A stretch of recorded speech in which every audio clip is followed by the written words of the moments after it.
I thought I'd just come upstairs and show you what the upstairs is looking like. We were up here 2 weeks ago now. Everything is all roughed in. Electricians are madly working. Here's the primary ensuite. Everything is looking really good in here. Got a fantastic shower right in behind me there. Shower rough in right there. It's gonna have really nice vaulted ceilings. Looking forward to seeing this get drywalled and get completed. Moving through the bedroom, we come into the workout area.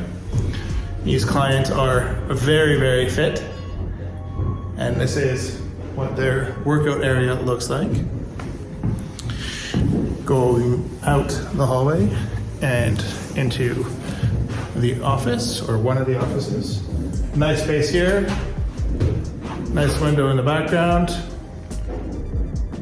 Very, very pleasant place to have to come to work every day. We'll work our way downstairs. So we'll make our way into the bathroom here. Again, pretty normal. Looking good though. Lots of progress here.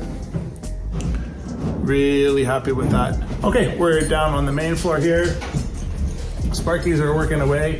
You can see we've got a temporary panel right here. We put these on our project so everybody has a spot to plug their devices into. Oftentimes there's not enough plugs and more people than are available to use, so we have created that. Got the shower kit in behind me there. The tub right there. So we've got all the stairs in. Very nice job by our team. Nice and solid. We use microlams for our stringers. Plywood treads and risers makes for a very, very solid stair. That's about it for this week at this project.